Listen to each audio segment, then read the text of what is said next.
Alright, let's get this show on the road. I am back once again with another exciting episode of my first ever Let's Play series. For this series, I'll be playing as Super Saiyan Blue Vegito, or Vegito Blue, however you'd like to call him, fused Zamasu and Trunks. Well, future Trunks that is, because you can't play as Kid Trunks in this game, so I'd say that's quite an interesting team. I am kind of bummed that they don't have the super version of Trunks because, like, if you played Xenoverse, he has like a different moveset from future Trunks in Dragon Ball Z. But hey, it's whatever. Same guy, different times. Probably not even that much older. So, per usual, I have like a different topic for these videos. I have a different topic on the commentary of these videos, not for every video, because then it just sounds like I'm playing as I go, which is not really the case, because I'm not. You guys have heard me talk about this and other games before, so like, why should I even bother, So, this year's been pretty rough as far as COVID goes. The pandemic has really been kind of chewing away at my mental state, kind of chewing away at my motivation, because a couple episodes before, I mentioned that I had I had a lot planned. I had a lot going for me, and it was starting off well, and this pandemic just came and just stopped it all. So like, I've been doing so much, trying so many things to just kind of keep my mind at ease so I don't fucking go insane. And only half the time does it work. Oh my gosh. Like, I've binge watching TV like all day on my days off. And, I started Minimal Effort Sketch like 2 months early because I wanted something to do while this shit was going on, because it was just, I don't know, between lockdown starting and July, it just felt like forever. So I was like, I'm just gonna go ahead and do season 2, so I don't keep everyone waiting. I would really hate to keep everyone waiting. So I did season 2. The usual 5 episodes, different sketches, obviously. Although they weren't as well received as the first season. And now I'm doing these Let's Plays because I'm honestly so goddamn bored. Like, everything that I had planned this year has just been canceled or postponed, which I'm better with postponement than I am cancellation, so there's that. But, the one thing I do want to touch on is, like, pretty much my, how do I put this? I've been on a huge anime bench this year. Like, this might be the first year in probably since high school that almost everything that I've watched this year is anime. Like, I've only seen like 3 or 4 live action shows this year. Well, I'm not going to count the new Umbrella Academy season because, I'm not watching the entire show, just the new season. So I'm not going to count that one. So it's only been like 3 live action shows that I've watched this year. I've probably watched like, actually no, it's the same amount as far as anime goes. Because, like, literally all I've watched this year as far as live action is Malcolm in the Middle, You, the Netflix original, and Schitt's Creek. Like, that's all I've watched as far as live action shows go. So, for the most part, all I've been watching is fucking anime. And, like, I've been on a huge anime kick this year. Do you want to guess why? I've mentioned this in a couple episodes before. But basically, when Dragon Ball Z Kakarot came out, that gave me a huge, like, this massive high to replay all the games. Not only that, but I also remembered to finally watch Dragon Ball Super. Because I've only seen, bits and clips of the show. Because I just didn't have the time when I was in college. Because the show came out when I was in college. Like, that's so fucking crazy. Like, the one show that I grew up watching every day after school, specifically elementary school. Like, they finally come out with a sequel, and I'm in college. So it's like, did my fucking childhood just come back? So, you know, I finally remembered to watch it. I was like, you know what? I'm just gonna go ahead and get a Funimation subscription. And just binge watch the fuck out of this because I'm so fucking stoked to do it. And I'm gonna be honest with you. Every episode, even during the fillers, when I watched Dragon Ball Super, that was probably the only time this year that I felt like true joy. Like, I even got to work in my dream workplace for like a couple days. And even that is comparable to the joy that I felt watching Dragon Ball Super. Because if you know me personally, I fucking love Dragon Ball. You can clearly tell if I'm doing Let's Plays on FighterZ.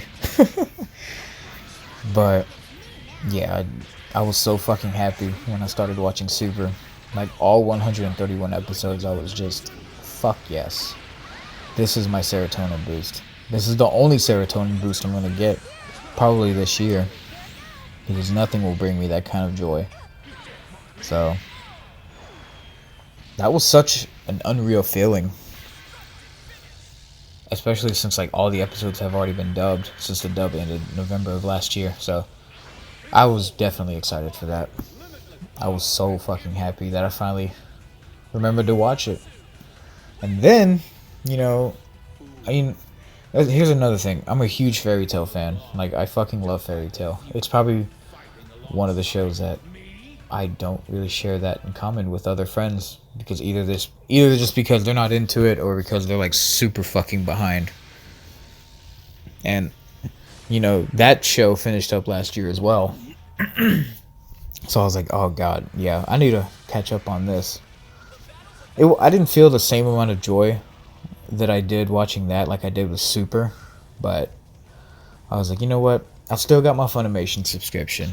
All 326 episodes. Or is it 328? I don't remember. I keep forgetting the number. But I went back, watched that. Like, well, I did skip the major filler arcs because I was like, I'm not sitting through that dreadful shit again. Fairy Tail's a good show.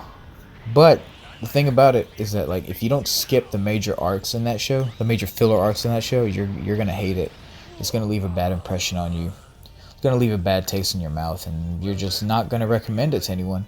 Because I've seen so many people like talk bad about Fairy Tail, and I'm like, bro, it ain't that fucking bad. Every show has like its downsides, and you're absolutely skipping all of its upsides, which is fucking bullshit. I hate that. But yeah, I finally remembered to finish that show because I started it when I was in college.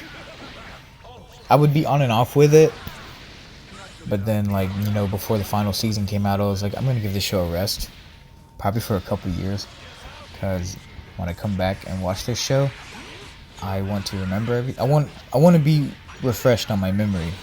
I want my memory refreshed. You get the fucking sense of what I'm saying. And you know, I go back, it just felt like a totally new experience. I was just like, I remember this show. I remember a lot of the details. But why does it feel like the first time I'm watching it? Maybe it's because it's the very first time that I sat through an entire sitting of this show. So, that might explain why. But, I gotta say, the last 3 arcs in Fairy Tail are probably some of my favorite moments in anime. Like, yeah, as far as shonen anime goes, Fairy Tail is a lot more lighthearted. But it still has, like, you know, its intense, gritty moments, which I enjoy. Because it's like, oh, you're not supposed to take this serious. I mean, yeah, it has its serious moments, but, you know, it's a very lighthearted shonen anime compared to other shows. Which I think is also important. Because, like, don't get me wrong, I fucking love Naruto. I have an Itachi tattoo. But so much of that show has such a serious atmosphere that, like, literally the only downtime you get from all the seriousness and the grittiness, I don't know what the word is for it. Like, the only time you have those is like in the filler episodes. In Fairy Tail, you always have a moment that's not gonna keep you sad, depressed, and all that shit. And I like that because it's different. So, Fairy Tail was another show that I binged watched this year. And then I binge watched Schitt's Creek after that. And then I finally decided to check out JoJo's Bizarre Adventure. Holy shit. Oh my god. Yo, I've been so fucking obsessed with JoJo's Bizarre Adventure lately. Oh my god. I'm pretty sure one of my friends watching this is gonna send me that meme that's like, motherfuckers just discover this show and never shut the fuck up about it. You're goddamn right. I can't fucking help that it's in the fucking title. It's bizarre, okay? It's in the title. Of course it's bizarre, because it's in the fucking title. And like, you know, when I started watching this show and people started telling me about it, I was like, people seriously skip the first 2 parts? Like, I can't believe half the fucking community, or just a handful of, you know, JoJo fans, like, skip the first 2 parts. Like, why? I absolutely understand that, you know, part 3 is when they start using stands, right? Because in the first 2 they don't. The first 2 is all like jamon, and you know, it's funny because jamon is ham in Spanish. So it's like, did Araki do that on purpose? I'm curious now. But yeah, I watched the first part. Well, because here's another thing, like, you know, another friend of mine was telling me, like, you cannot watch the show dubbed. You cannot watch the show dubbed in English because it's sacrilegious. It's not gonna hit the same as how meme culture has made it out to be. So I did kind of take his word for it, but at the same time, you know, I find it on Hulu. The first 2 parts are the only parts that are dubbed in English, right? So I was like, you know what? Everybody skips the first 2 parts. I'm just gonna watch those 2 in English. And I did. And I still enjoyed it. It was still, you know, fucking great. Like, part 2 was especially good. Because, I mean, how can you not enjoy part 2? So, yeah, I started watching JoJo. I'm still watching it. I just started part 4 recently. I fucking love it. Like, there's so many crazy fucking moments in this show that, like, I understand why meme culture has made this show so popular. Like, if I'm pretty sure Araki, like back in 1987, would have never expected this show to blow up like it is right now, because holy shit, like, meme culture has popularized the fuck out of this show, especially like parts 3 and onward. I don't know. I'm still crazy over part 2. Like, that's probably one of my favorites so far. R.I.P. Caesar. That shit had me in tears, my heart in pieces. You fucking name it. But yeah, I kind of took everyone's advice as far as JoJo goes. Because, like, you know, on Hulu, only the first 2 parts are dubbed. Part 3 hit perfectly because I watched it in the Japanese dub with subtitles, and I gotta say, it was fucking amazing. Part 3 is fucking insane. Like, holy shit. There were moments where I laughed my ass off. I cried my eyes out. And I nutted so many fucking times because of how just how fucking good it is. Like, holy shit. I can't believe I put off this show for years. And my ex used to bug me about this show, which now it all makes sense. Because it's fucking great. Like, how... And I even have friends that won't watch this just because the art isn't my style. Bitch, are you fucking kidding me? The art is beautiful. Every time the fucking intros play, I'm like, this art, these designs, these animations are so fucking good. Like, I never want to go back to college, but if I did, I would go in like animation and all this shit just so I could make shit like JoJo. But here's the thing. If you've watched the Minimal Effort sketch, you realize that art is not my strong suit. Crafting and graphic design is not. Definitely. Just art in general. Like, I'm more of a digital artist. I know how to work a camera. I know how to edit and shit, but like, as far as like drawing and shit, nope. But Oh man. And you know what? I feel like this anime kick is not gonna end anytime soon, which great, because you know, this is probably the only downtime I'm gonna get before everything goes back to normal after COVID. So you might as well just flush all that shit out. Get it out of your system. You know what I mean? Because I'm fucking enjoying this show, and I probably have so many more anime titles lined up after this. I can't help it. This shit's amazing. But, you know, a couple of things I did notice when I watched part 1 in English. Johnny Young Bosch doing an English accent. Oh my god, I was kind of conflicted. Because, you know, Johnny Young Bosch is such an iconic VA that, like, you know, you hear him in anything that's not Ichigo or Nero from Devil May Cry. You're like, bro, is that the dude that does Bleach? Is that the dude that does Ichigo? And I'm like, yeah, that's the fucking guy. And I also just realized that he's the new voice of Broly in Super, which I think is pretty cool. Because I think, you can correct me on this, but I think this is his first major gig with Funimation. Because most of the work he does is like in Viz Media. So, yeah. Dragon Ball Super, Fairy Tail, JoJo's Bizarre Adventure. Oh my god. I've been on such an anime kick this year that, like, you think I'm a fucking nerd. I am a fucking nerd, and I'm proud to admit that. But,